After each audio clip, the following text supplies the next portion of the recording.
ପରିସ୍ଥିତି ସର୍ବପ୍ରଥମେ ଆମ୍ଭମାନଙ୍କୁ ଦୁର୍ବଳତା ବିରୁଦ୍ଧରେ ଯୁଦ୍ଧ କରିବାକୁ ହେବ, ସାହସୀ ହେବାକୁ ହେବ, ବୀର ହେବାକୁ ହେବ।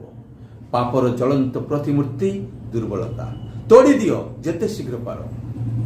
ସେହି ରକ୍ତ ଶୋଷଣକାରୀ ଅବସାଦ ଉତ୍ପାଦ ଭ୍ୟାମ୍ପିୟାରକୁ ସ୍ମରଣ କର ତମେ ସାହସୀ, ସ୍ମରଣ କର ତମେ ଶକ୍ତିର ତନୟ, ସ୍ମରଣ କର ତମେ ପରମ ପିତାର ସନ୍ତାନ।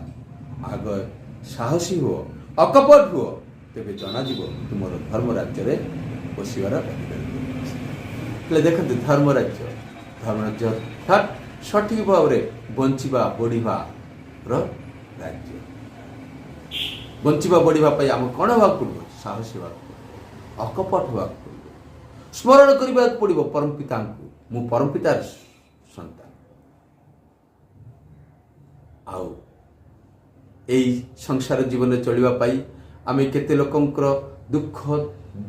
ଦୁଃଖ କଷ୍ଟ ସମସ୍ୟା ଅସୁବିଧା ବିଭିନ୍ନ ପ୍ରକାର ପରିସ୍ଥିତିର ସମ୍ମୁଖୀନ ହେଉଛୁ।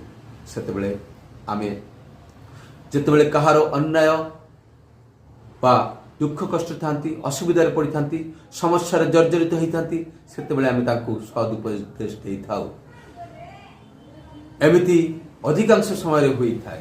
ଆମେ ଯୁଆଡ଼େ ଦେଖୁଛୁ ଆମେ ଉପଦେଶ ଦେବାରେ ପାରଙ୍ଗମ, କିନ୍ତୁ ନିଜ ବେଳକୁ ଆମେ କାନ୍ଦି ପଡ଼ୁ, ଭାଙ୍ଗି ପଡ଼ୁ।